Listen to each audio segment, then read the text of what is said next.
विजय गोयल जी ने कहा है कि हमारी सारी पार्टी चुनावी मूड में, चुनावी मोड में इस समय आज से बहुत तेज़ी से काम को शुरू करेगी।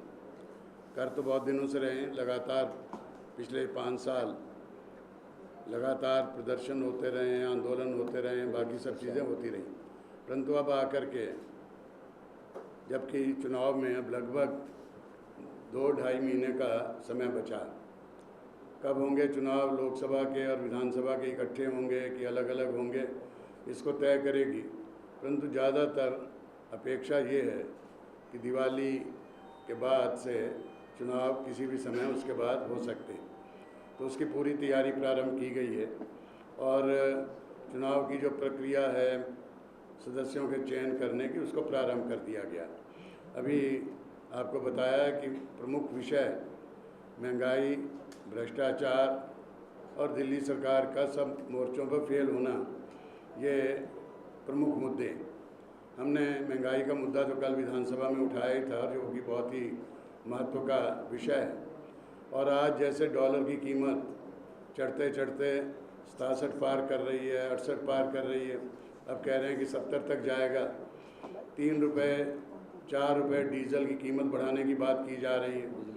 और सब्जियां और ये जो हैं सब, इनके अंदर इतनी भयंकर महंगाई हो रही है, प्याज में, सब्जियों में, और उसके साथ बिजली और पानी के बिल जो 15-15 गुना आ रहे हैं।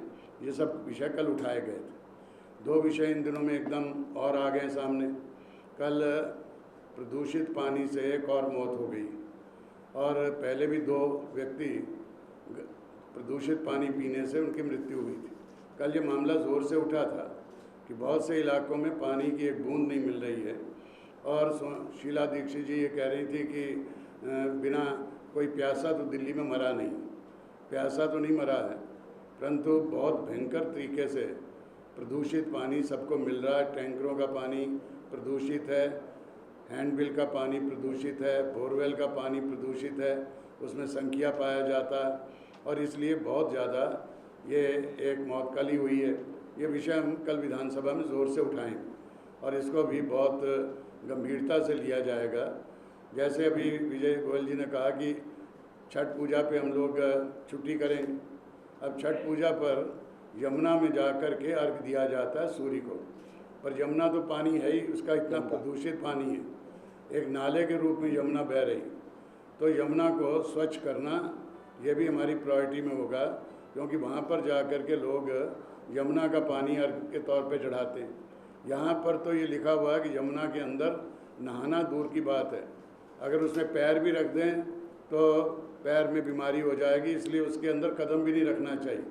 सुप्रीम कोर्ट ने कहा कि ये यमुना जो है एक गंदा नाला है, इसको नदी कहना भी एक तरह का पाप है। आज कृष्ण जन्माष्टमी है, भगवान कृष्ण की पटरानी के रूप में यमुना है, सूर्य की पुत्री है, और यमुना को इन्होंने 14 साल में 14 गुना ज़्यादा मैला कर रखा है। तो भी हमारी प्रायोरिटी होगी इसको करने में। एक और कल आपने समाचार पत्रों में पढ़ा है कि ये जो फिटनेस, व्हीकल फिटनेस का स्कैम था, इस स्कैम को एलजी ने बंद करने की घोषणा कर दी है कि इसको बंद कर दिया जाए, और जिन अफसरों को इस समय उनके ऊपर मुकदमा चल रहा है उसको भी बंद करने की बात हो रही। तो वो भी हम उसका विरोध कर रहे हैं, कैसे इसको बंद किया जा सकता है। उसमें मुख्यमंत्री भी शामिल हैं, उसमें बाकी भी मंत्री बहुत से उसके अंदर आते हैं। मुकदमा उन सब पे चलना चाहिए, उसका भी विरोध करेंगे। और भ्रष्टाचार के तो पिछले 14 साल के तो बहुत विषय हैं, परंतु 5 साल के तो इतने विषय इकट्ठे हुए हैं, उसकी भी एक पुस्तिका हम तैयार कर रहे हैं, और वो भी बहुत जल्दी इस 5 साल की इनकी भ्रष्टाचार, क्रिमिनल नेग्लिजेंस और लापरवाही और सब मोर्चों में फेल होना, उसको ज़ोर से रखेंगे। अनधिकृत बस्तियों का और झुग्गी झोंपड़ी का कल हम मामला उठा चुके हैं, और उस मामले को भी आगे बहुत ज़ोर से सब जगह ले जाया जाए।